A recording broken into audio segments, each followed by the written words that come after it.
Halo, rekan-rekan sekalian, para dosen di seluruh Indonesia. Assalamualaikum warahmatullahi wabarakatuh. Kembali bersama saya Hairul Anam dari jurusan Teknik Elektro. Sebelumnya di video tentang OBE itu apa, mungkin bisa dicek ya nanti di kolom di informasi video di sana ada di atas mungkin ada teks yang mengarahkan ke video sebelumnya ya terkait dengan OBE itu apa. Eh, Tentunya setelah OBE itu apa, mestinya bisa bagaimana membuat naskah kurikulum yang OBE. Tapi di sini video itu belum saya buat, tapi saya langsung ke RPS ya. Sekarang adalah bagaimana membuat RPS yang berbasis OBE. Jadi rencana pembelajaran semester yang OBE itu seperti apa kira-kira. Dan ini semoga yang kita sampaikan ini adalah cara yang mudah ya, cara yang mudah. Oke, baik. Kita akan mulai. Nah, sebelum ke masuk cara yang paling mudah, ini ada dari panduan kurikulum perguruan tinggi yang NBKM yang dikeluarkan oleh Dikti. Ini ada panduan bagaimana membuat RPS from scratch ya, dari awal ya. Ini yang pertama, mengidentifikasi CPL yang dibebankan mata kuliah dan menjabarkan secara selaras CPMK dan sampai CPMK. Kemudian membuat analisis belajar mahasiswa dengan konteksnya, kemudian membuat analisis pembelajaran, kemudian merumuskan kinerja hasil dan belajar mahasiswa, indikator dan kriteria penilaiannya, kemudian mengembangkan instrumen penilaian dan rencana evaluasi, kemudian mengembangkan bentuk metode strategi pembelajaran, kemudian mengembangkan dan menyusun materi, media pembelajaran, bisa buku ajar, modul, diktat, buku referensi monograf, dan sebagainya. Kemudian melakukan learning multi-site platform, jadi ada dosen, ada sumber belajar, ada mahasiswa, bagaimana keterkaitannya, baru kemudian ada monitoring, dan ini nanti ada perbaikan. Ini RPS yang ideal, yang dari awal, dari nol. Nah, di sini nanti kita akan mencoba membuat RPS yang mudah gitu ya, berdasarkan template. Tentunya sebenarnya mengikuti ini, tapi asumsikan bahwa kita sebenarnya sudah memiliki RPS sebelumnya yang non OBE. Ya, jadi kita tidak from scratch, tapi kita sebelumnya sudah punya RPS, tapi kita akan mengubahnya dari non OBE menuju OBE. Kira-kira mungkin itu. Jadi kita tidak dari nol, tidak from scratch, tapi dari sesuatu yang sudah kita miliki ya. Nah, tentunya ini yang kita inginkan ya, bagaimana membuat RPS dengan cara mudah adalah cukup mengisi template. Jadi sebenarnya ini, dan ini kebetulan untuk Universitas Jember dari LP3M ya, itu memberikan template-nya. Jadi cukup mengisi template sebenarnya ya. Di sini kita kalau mengikuti tadi, maka kita perlu mengisi CPL yang dibebankan oleh tim kurikulum prodi ke mata kuliah kita. Kita isi informasi di atasnya ini, kemudian kita mengisi CPL yang dibebankan oleh prodi ya ke kita. Ini nanti ada kita lihat di naskah kurikulum dari prodi itu ada beban-beban CPL. Kemudian setelah itu kita menyusun CPMK. Dari mana menyusunnya? Dari indikator CPL. Itu juga dapat dari prodi. Tinggal dipindah saja ke sana. Kemudian menyusun sub CPMK, dan ini bisa dari RPS lama, dari kemampuan akhir yang diharapkan KAD biasanya, atau dari bahan belajar, dari materi-materi yang akan kita ajarkan. Itu kita bisa membuat sub CPMK. Nah, kemudian selanjutnya nanti deskripsi mata kuliah. Ini kalau kita sudah punya RPS sebelumnya, tinggal di copy paste saja. Materi juga begitu. Nah, ini mungkin yang sedikit berbeda dari yang non OBE ya. Jadi ketika kita di sini dalam hal penilaian ini, kita harus betul-betul menilai sub CPMK kita, harus kita nilai komponennya itu apa, metodenya penilaiannya apa, medianya seperti apa, persentasenya berapa, dan itu mengukur CPMK berapa. Itu harus kita perjelas ya. Sub CPMK tadi yang kita buat itu harus kita ukur. Nah, ini bagaimana mengukurnya itu harus kita jelaskan di sini ya, kita kaitkan dengan CPMK.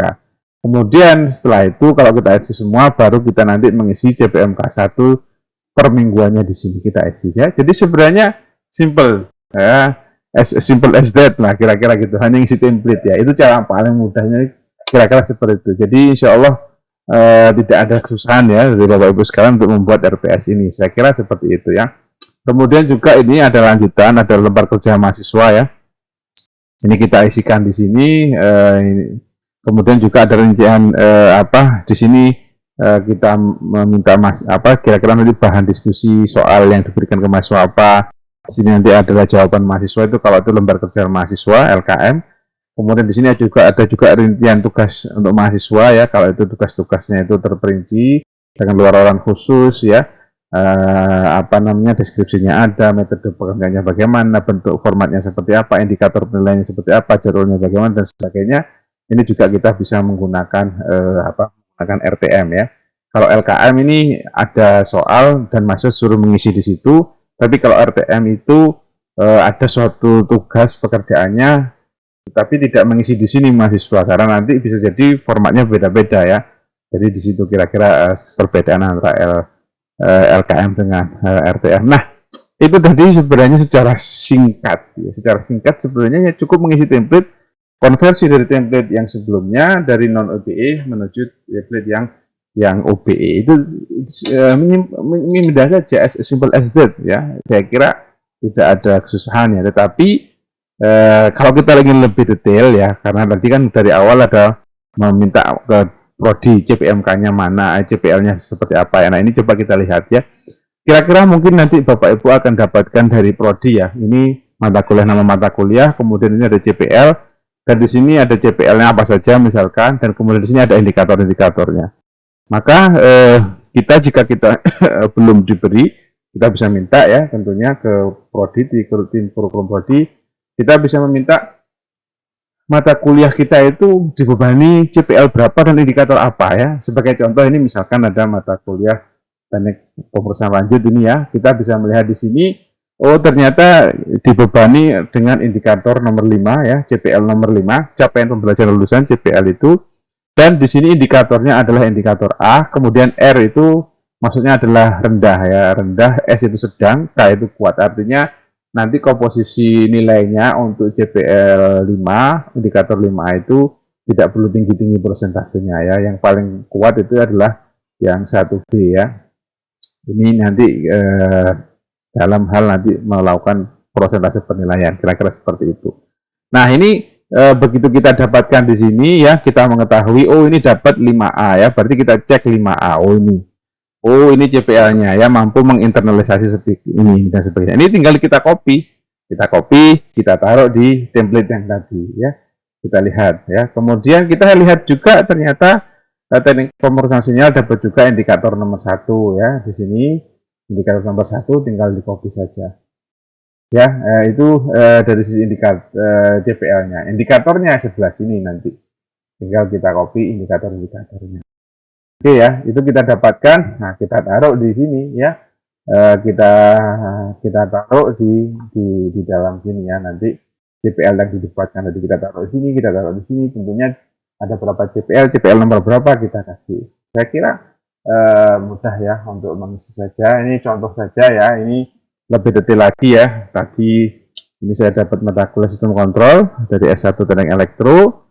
Maka kita bisa mengetahui, oh kita dapat sikap mandiri kelompok, ini ada berapa CPL 1, 2, 3, 4, 5, 5 CPL. Ini ada indikator-indikatornya ya. Di sini mencari CPL yang kita dapat, kemudian kita juga dapat indikator-indikator dari CPL-nya ya. Ini kita dapat indikator, kita dapat CPL ya. Maka asumsikan ya, kita sudah akhirnya mendapatkan ini ya.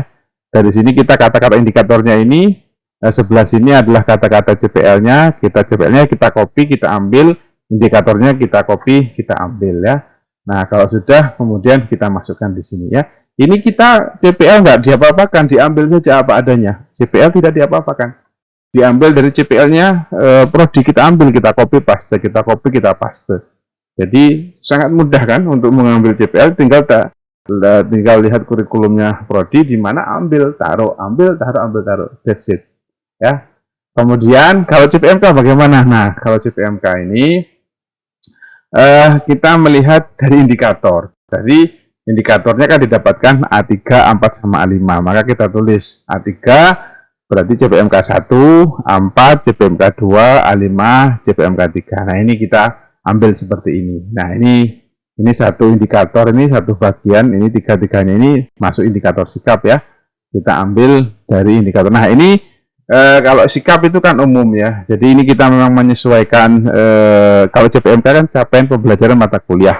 Jadi yang dapat indikator dari prodi tadi harus kita sesuaikan dengan mata kuliah kita. Tapi untuk yang ini CPMK 1 2 3 anak sikap, saya kira kalau sikap tidak perlu spesifik ke mata kuliah karena itu general. Mungkin yang sekarang atau ini kita lihat ya. Ini kan yang A3 ini menunjukkan sikap sopan dan sebagainya, tinggal kita copy paste sini. Ini kita copy paste, kita taruh di sini. Sekali lagi karena ini sikap, jadi mungkin tidak ada modifikasi banyak. Nah, sekarang ini CPMK 4 dan 5 ya. Kalau kita lihat CPMK 4 dan 5 itu kan E2 sama E3 itu asalnya. Nah, ini kan ini E2 sama E3. Kalau kita lihat perbedaannya, ini mampu menerapkan prinsip matematis, sains dan keteknikan untuk melakukan problem solving secara numerik maupun analisis. Ya, ini adalah umum untuk semua mata kuliah. Karena ini CPMK, maka indikator ini kita ubah. Kita modifikasi sesuai dengan mata kuliah kita. Kalau perhatikan E2 dengan CPMK 4, perhatikan CPMK 4 sama E2 bedanya di mana? Ada tambahan sistem kontrol ya. Ada tambahan sistem kontrol. Karena kita ingin spesifikkan CPMK itu dari indikator tadi kita breakdown menjadi kita perjelas, kita perspesifikkan sesuai dengan mata kuliah kita. Coba lihat yang E3. Ini E3 kan seperti ini. E3 umum ya. Begitu kita di sini karena ini kaitannya dengan mata kuliah, langsunglah kita masukkan kata-kata sistem kontrol. Jadi seperti itu cara membuat CPMK. Karena CPMK adalah capaian pembelajaran mata kuliah. Kita ambil indikator yang dibebankan oleh prodi. Karena itu sifatnya masih umum, maka kemudian setelah itu kita spesifikkan dengan nama mata kuliah kita. Simpel kan? Insya Allah simpel, sederhana ya. Jadi tidak susah. Nah, sekarang yang berikutnya apa? Setelah kita menyusun CPL sudah, tinggal ambil saja dari yang dibebankan oleh prodi. Kemudian kita membuat CPMK, ambil dari indikator CPL, kita modif sesuai dengan spesifikasi dari mata kuliah kita. Baru setelah itu kita membuat sub CPMK. Nah, sub CPMK ini adalah sub-sub dari CPMK. Tadi kita punya CPMK 1, CPMK 2, dan seterusnya. Ya, ini bisa diambil dari yang sebelumnya, RPS sebelumnya, itu ada namanya kemampuan akhir yang diharapkan. Ini kita bisa ambil dari sana, dari RPS lama, atau bisa juga diambil dari bahan-bahan bab-bab yang ada di buku yang akan kita sampaikan. Tentunya ini sesuaikan dengan kebutuhan dari CPMK tadi. Kita sesuaikan, ada di bab buku, kita ambil ini cocoknya mana, CPMK mana. Oke, kita coba akan perjelas ya. Contohnya ini adalah RPS yang lama. Ini RPS yang lama. Ini dapat seperti ini CPL-nya, dan ini adalah KAD. Ini kita diberikan seperti itu. Nah, sekarang kita sudah ganti ya CPL, CPMK dari RPS lama ini sudah langsung kita sudah dapat CPMK baru. Asumsinya kita dapat 8 CPMK ini. Ya, dapat 8 CPMK ini dari indikator-indikator tadi kita ubah ke CPMK. Nah, sekarang yang kita lakukan apa? Ya, kita bagaimana ini materi-materi ini bisa masuk ke CPMK yang sudah kita buat. Ya, tentunya pertama CPMK sifat kita abaikan dulu, kita tutup. Berarti yang ada CPMK 4, 5, 6, 7, 8 ya. Yang CPMK sikap kita tutup dulu, nggak usah kita perhatikan. Maka kita mikir, KAD 1 ini cocoknya masuk mana ya? CPMK 4 kah, 5, 6, atau 7, 8? Kita hitung-hitung, kayaknya ini cocok ini CPMK 4 ya, karena menerapkan prinsip matematis, sains, keteknikan. Ini kan konsep dasar menjelaskan ya. Oke, yang nomor 2, KAD 2 juga cocok ini CPMK 4. KAD 3 menganalisis, nggak cocok ya. KAD 4 mampu membuat, oke. KAD 5 mampu membandingkan. Oke, yang kayaknya nggak juga membandingkan itu bukan CPMK 4.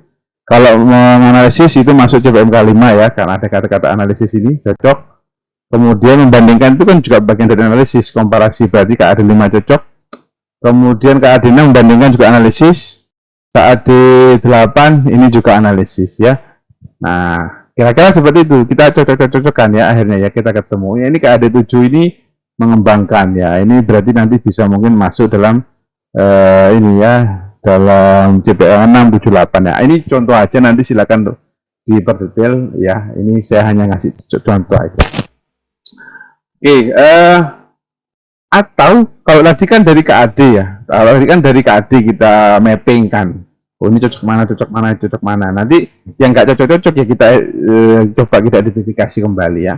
Nah, kalau mungkin kita membuat juga tidak dari KAD, bisa jadi dari bahan ajar, ya, dari mata kuliah. Mungkin ini yang nanti akan bapak yang kita ajarkan. Nomor 1 pengantar sistem ini, nomor 2 model, nomor 3 respon, nomor 4 ini. Ini adalah mata kuliah atau bab yang akan kita ajarkan ke mahasiswa. Maka kita bisa mappingkan, ini kira-kira cocok yang mana. Ini kan CPMK-nya nih, ini bab kajiannya. Maka kemudian kita mikir, kita tutup dulu sikap, maka kita lihat, oh nomor 1 cocok CPMK 4, nomor 2 cocok CPMK 4, nomor 3 cocok CPMK 4, nomor 4 cocok CPMK 4 ya, nomor 5 enggak cocok perancangan, nomor 6 cocok, nomor 7 perancangan enggak cocok, nomor 8 cocok ya. Kemudian setelah itu yang lain bagaimana?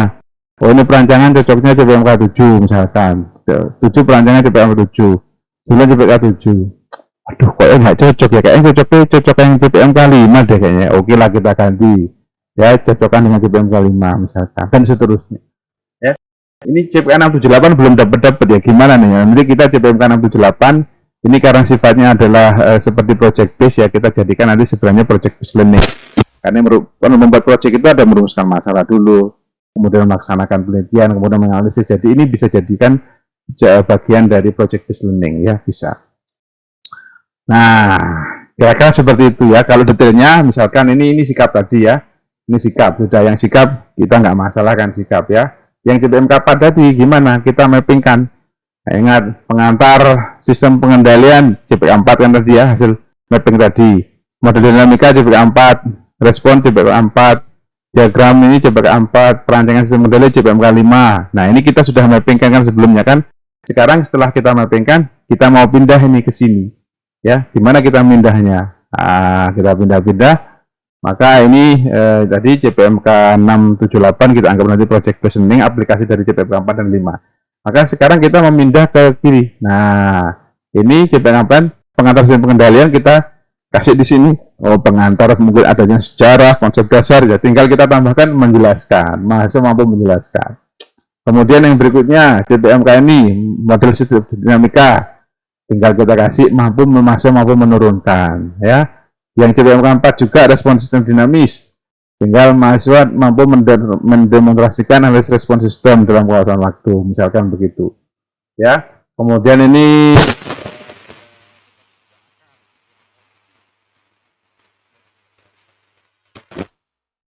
dari materi tadi tinggal copy paste, kemudian kita tambahi mahasiswa mampu apa, mampu apa, mampu apa, mampu apa.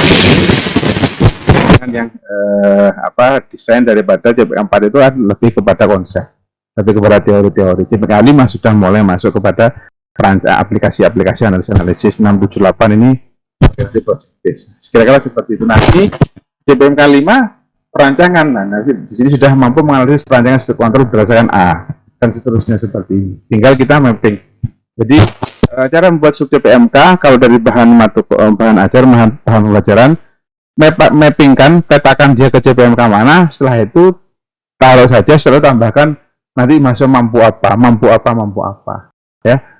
Nah ini seperti ini. Nah pemilihan mampu-mampu ini ya tentunya kalau diperhatikan di sini kan mahasiswa ini mampu sebab semuanya itu sebenarnya adalah kita hati-hati memilihnya. Sesuaikan dengan CPMK-nya. CPMK-nya tertingginya mampu apa ya. Kemudian setelah itu pilihlah kata kerja operasional yang tepat agar kita bisa mengukurnya. Ya, tentunya kita perlu memperhatikan taksonomi Bloom. Ya, setelah itu kita juga jangan lupa kita melihat level KKNI-nya. Nah, misalkan apa sih taksonomi Bloom itu?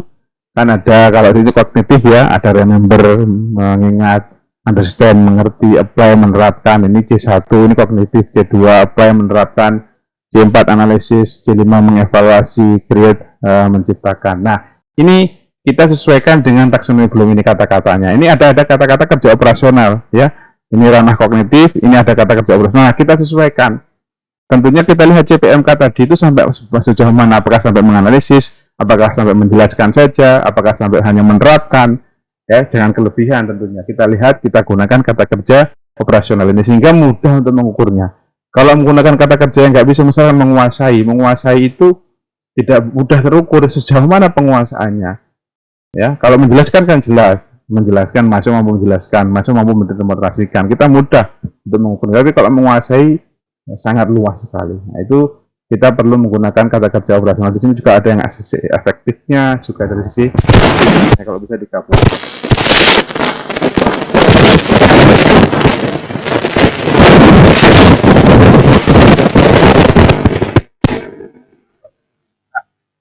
Apa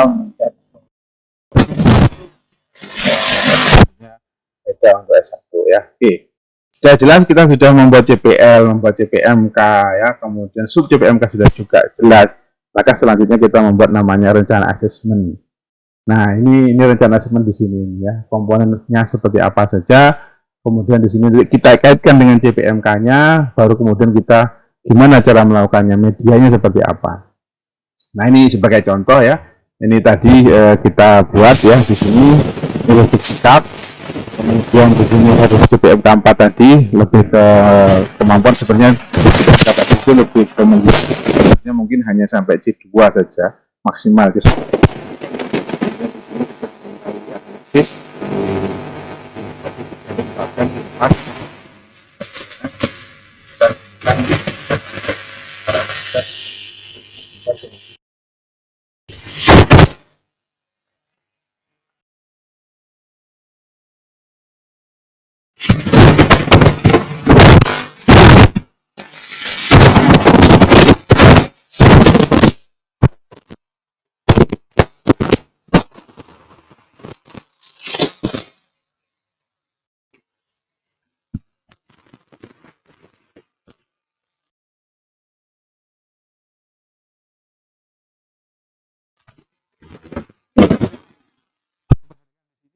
Semuanya tugas mengukur CPMK, sub CPMK-nya diukur setiap CPMK, nggak ada UTS, nggak ada UAS, nggak masalah, nggak ada UTS, nggak ada.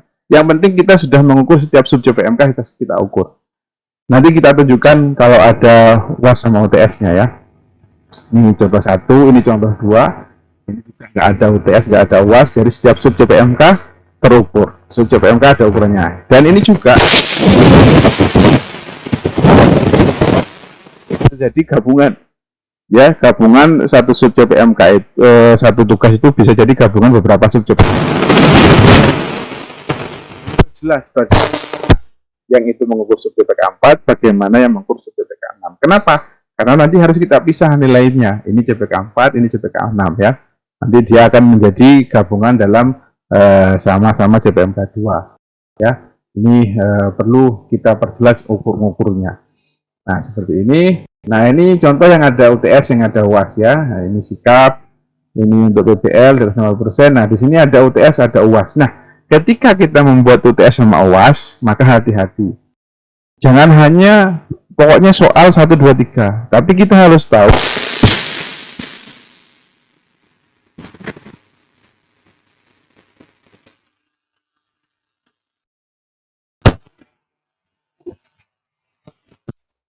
ya, OBE ya. Agak sedikit ribet di sini mungkin untuk OBE karena kita harus tahu setiap soal itu mengukur sub CPMK mana. Ya, yang kaitannya nanti itu adalah kalau kita bukan adalah mengukur suatu CPMK. Ya, jadi ketika kita membuat UTS, kita membuat UAS, kita harus pastikan kita tahu itu. Ya, itu contohnya. Oke, saya kira untuk itu saya kira tidak susah, mudah. Nah, ini kemudian kaitannya dengan bagaimana membuat case method ya, sama project based learning atau tim based project, yang itu untuk menunjang ketercapaian IQ dari universitas. Bagaimana mendesainnya ya? Ini lembar kerja mahasiswa dengan case method. Jadi case method itu adalah suatu kasus yang ada di dunia nyata yang kita usahakan mahasiswa itu meng-alignment, menyelaraskan antara keilmuan dia dengan kasus itu. Karena saya yakin di materi-materi yang ada di kuliah kita itu kadang mahasiswa nggak tahu sajanya sebenarnya aplikasinya kemana sih, kadang mereka itu lost gitu, nggak nyambung, seakan-akan dengan teorinya begini, seakan-akan mereka itu menganggap belajar teori ini itu hanya teori, nggak ada ini. Kita berusaha menghadirkan kasus-kasus yang nyata, kita sorot, kita lihat dari ilmuwan yang kita pelajari di mata sebagai contoh metode, kemudian masa suruh ngisi, ini bahan diskusi kasus yang mahasiswa diminta untuk menjelaskan yang harus dipecahkan. Dan di sini hasil diskusinya ini dari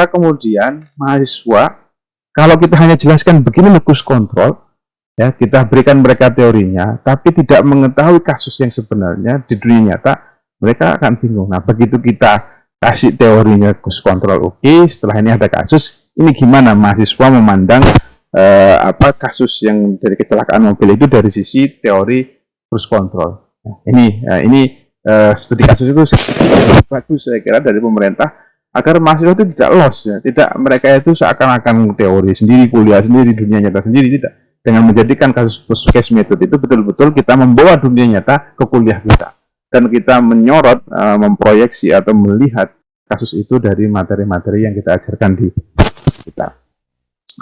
Kemudian ini contoh rubrik untuk penilaian case method, ya.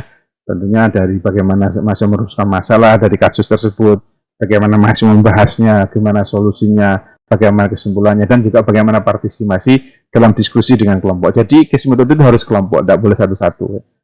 Nah, di sini tentunya mereka kan bisa jadi diskusi di kelas, di setiap grup, atau diskusi yang lingkup yang lebih besar. Ketika itu diskusi di kelas, tentunya harus dinilai. Nah, agar kita kan tidak tahu mereka seperti apa, karena kita mungkin tidak masuk dalam kelompok-kelompok diskusi mereka. Jadi kita bisa memerintahkan mereka untuk menilai tempatnya sendiri, gimana keaktifannya, kedisiplinannya, dengan tanggung jawabnya, kerjasamanya bagaimana. Ini digunakan untuk kita juga menilai sikap dan juga menilai nilai akhir. Nah, kemudian hal yang lain yang juga penting, yang juga menjadi IQ adalah project based learning atau team based project, ya.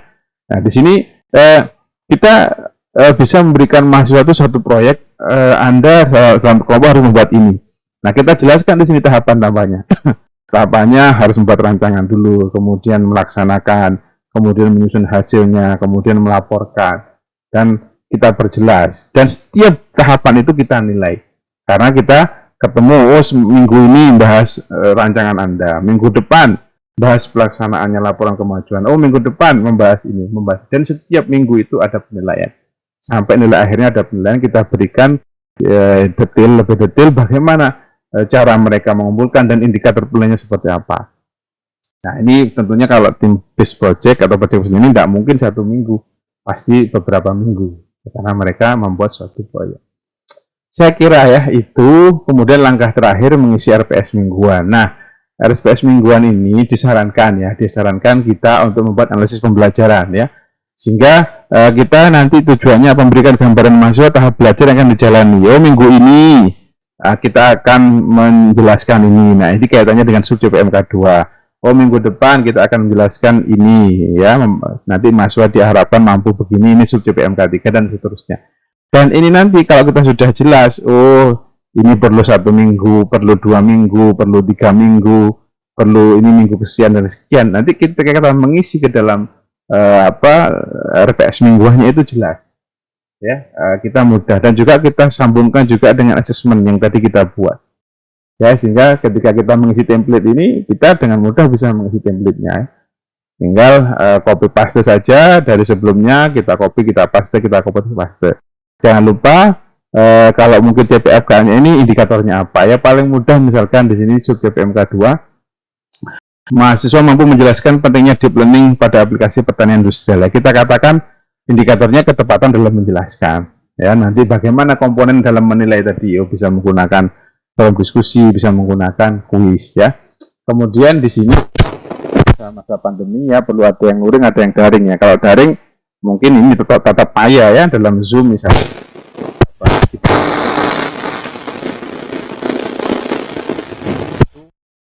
Ya, 3 SKS kali 5. Ya, kemudian sekali lagi satu SKS itu sebenarnya komponennya tatap mukanya 50 menit, 60 menit pembelajaran terstruktur, dan 60 menit belajar mandiri.